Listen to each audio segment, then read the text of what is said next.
We'll go ahead and break into the regular program. For those of you who follow baseball in the United States, the New York Mets played past tense in a stadium called Shea Stadium. If you've ever flown at the LaGuardia Airport, you've seen it. They're moving it to a new stadium in April when the season begins. The new stadium is called Citibank Field, and the naming rights to the new stadium were purchased by Citibank for $400 million. And that has aroused the ire of a number of people in Congress, wondering why they're going ahead approving taxpayer money to bail Citibank out when they're spending things on naming of baseball stadiums.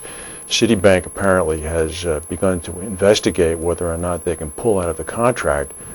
And the Mets, the baseball team, just now has issued a statement saying that they view the contract to be legally binding and that the 10-year, $40 million a year deal is, as far as they're concerned, ironclad and in place. That's interesting. That will undoubtedly affect the Mets' fortunes in the future if they don't have that money to spend on players. Anyway, back to real news. These are two interesting stories in a row. Listen to them. You'll find them interesting. The consultant, Ernst & Young, has put out a report saying that Europe's insurance companies are facing a number of difficulties in 2009. Ernst & Young says that the biggest challenge is the ongoing financial crisis, which is leading to rising unemployment. Ernst & Young also notes that insurance company investment income is falling and that underwriting gains could be negatively affected by soft market conditions. E&Y said that although there had been an upswing in the pricing cycle, there would be little top-line growth in 2009 due to a decline in demand for primary insurance. The report also claims that profit margins will be squeezed even further by asset write-downs, falling investment income, and increasing loss ratios due to lower rates and higher losses. Ernst & Young predicts a more litigious environment in Europe, with directors and officers, errors and omissions, and credit insurance losses all rising. All of that is the commonly accepted wisdom. Here's news from the field. Hannover Re said that 2009 may become the second most profitable year in the company's history.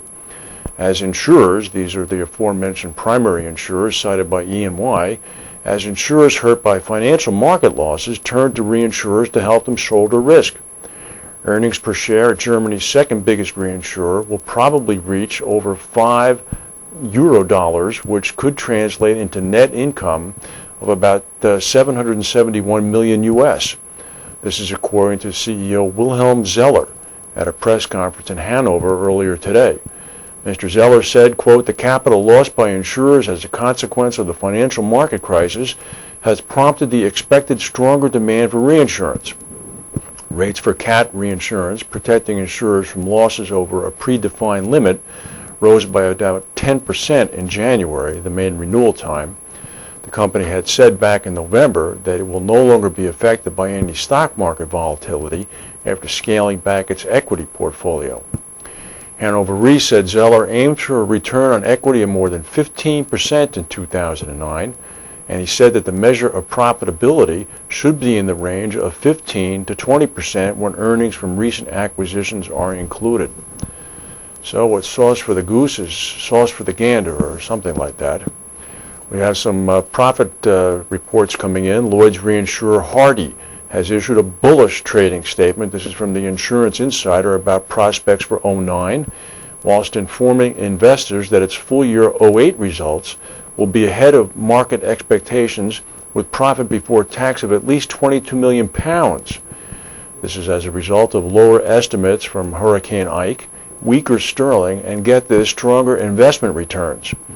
The Bermuda-headquartered firm said that GWP will be in excess of £170 million for 2008, and in contrast to Lloyd's peers such as Talbot and Advent, which have recently had to increase loss reserves for Ike, Hardy said it was reducing its net estimates from the storm from an original £23 million to about £17.5 million.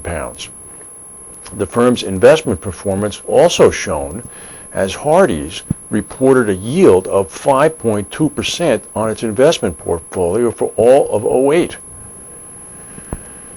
Markel, the U.S.-based reinsurer, reported a net loss of over $403 million for 2008, down from a $337 million U.S. gain for 2007.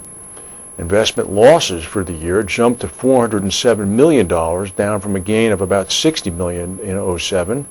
Net earned premiums for 08 dropped to a little over $2 billion, down from about $2.1 billion the year before. Its combined ratio jumped a whole 10 points, up to 98% from 88%.